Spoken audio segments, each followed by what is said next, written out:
you weren't back, so we just kind of let Shami go. Hopefully that Of was all course. right. Yeah. All right. Mark Richards, Distinguished Toastmaster. He has been a Toastmaster since 2011, and he earned his Distinguished Toastmaster recognition in just 5 years. He's held almost every single leadership role there is to be had here within Toastmasters, and has even served as an area director twice. That seems like a lot of responsibility, but thank you for serving. And today he is working on his, level 1 evaluation and feedback. So he'll be giving this speech and getting evaluation, and then giving this speech again with that evaluation. There are many lessons about life. Some of the best are the simplest because they're easy to remember. Mark will explore a few lessons to help you manage your life.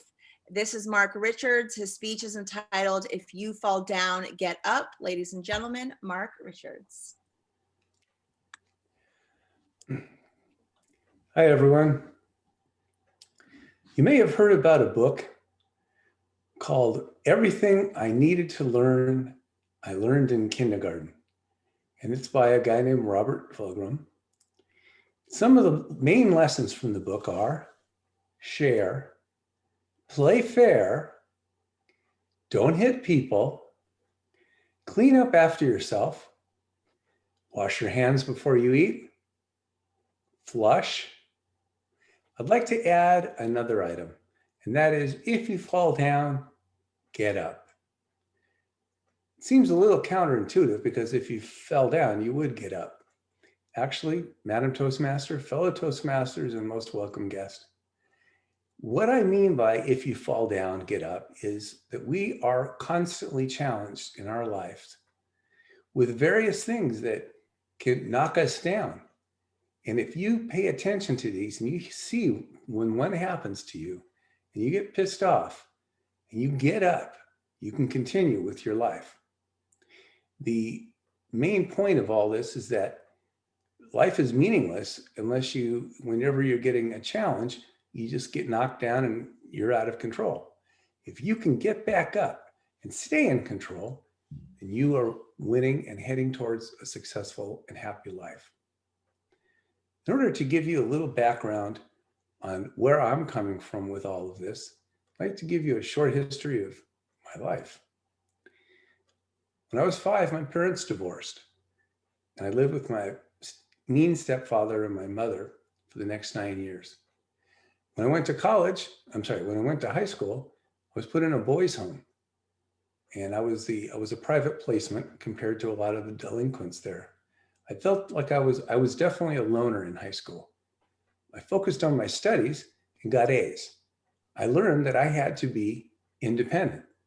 Even if I got knocked down by one of the boys, which did happen, I remembered to get back up and just move on and keep going.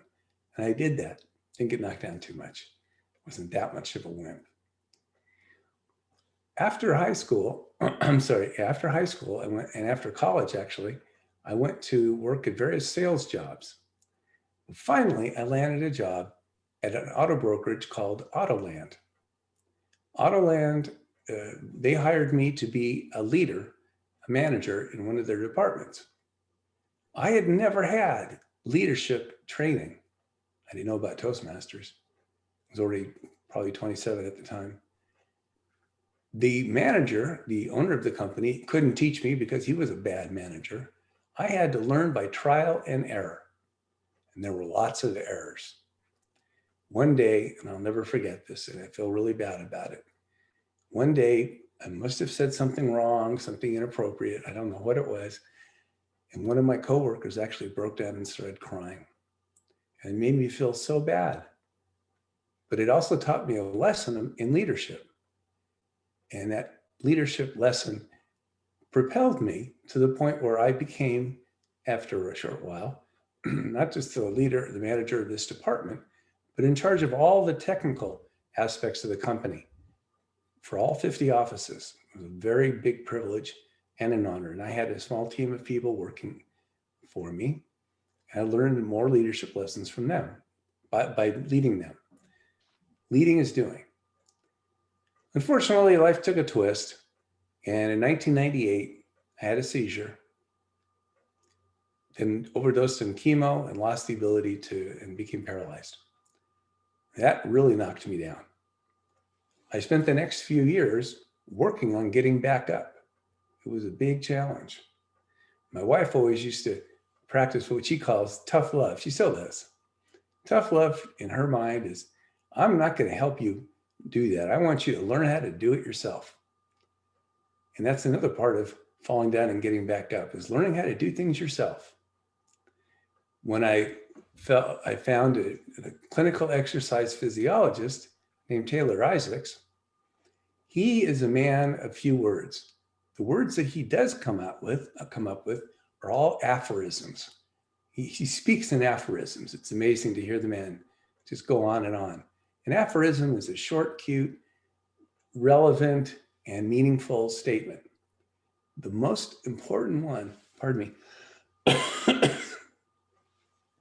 most important one I ever learned that I still think about and employ every day is, if it is to be, it is up to me. I learned a valuable lesson working with him, and I continue to grow every single day by doing 5Ks, swimming, going to the gym, and joining Toastmasters. The reason I'm sharing all this with you is that I'd be miserable if I had just stayed down when I got paralyzed. Instead, I got up, well, maybe I got up halfway, but at least it's better than giving up, right? I want to leave you with this final thought, and that is, the lessons that you learned in kindergarten: play fair, share, don't hit people, clean up after your mess, wash your hands before dinner, flush, and if you get up, if you get knocked down, get up. I'm going to change the wording a little bit, and I'd like you to follow with me. If I fall down, I'll get up. Everyone with me now. If I fall down, I'll get up. Everyone, if I fall down,